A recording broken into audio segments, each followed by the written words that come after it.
Okay, so first of all, let's talk about characters. So characters are like the building blocks of Chinese, and each character is represented by a drawing, and it has a simple meaning, okay? And what we can do is use those and put them together with other characters, with other simple meanings, and create words. So we're gonna have a look at an example. The first example here is the character tui, tui. Now what that means is to push something, to push it, okay? And the second character here is shi, okay? And that means late. So if we put these two together, push and late, what we get is the word for postpone something. So like postpone a meeting, let's not do the meeting today, let's do it tomorrow. We have pushed the meeting till later, we have postponed it, okay? So that's kind of how you can use these characters as building blocks to make words and phrases and whole sentences. So each one of these characters is created by a series of strokes by a pen or traditionally by a brush. We're not going to cover that in this course, but if you are interested, there are a lot of resources online, and there's also a very useful app which I'm going to do a video on, and you'll be able to see that later in this course, called Pleco. And Pleco is a dictionary, and also it helps you to study Chinese.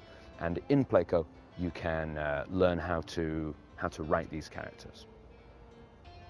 So there's no such thing as an alphabet in Chinese. That was my first question when I arrived in China was, okay, how do I learn the alphabet? There isn't an alphabet. What there are something like 50,000 of these characters.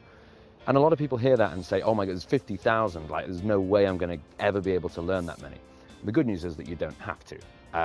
Most people use a few thousand, okay? And in this course, we're only gonna learn around about 100, a few more than 100.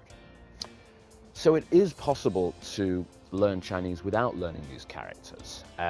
You can just learn how to say the phrases that we're gonna cover, and how to understand them when you hear them, and you're gonna, to some degree, get the same effect. This is a survival Chinese course, so if you are sitting at the airport right now on your way to China, and your time is really, really short, then maybe characters are not for you, or at least right now not for you. But if you are kind of working in advance and you're thinking about building foundations for Chinese, it's a very good idea to learn the characters, because the characters are the foundation, they are the basis of the language. Everything else is based off of the characters. So I really suggest that if you are taking a sort of longer term view to Chinese, that you do learn them, but you don't 100% have to. You can get by without them.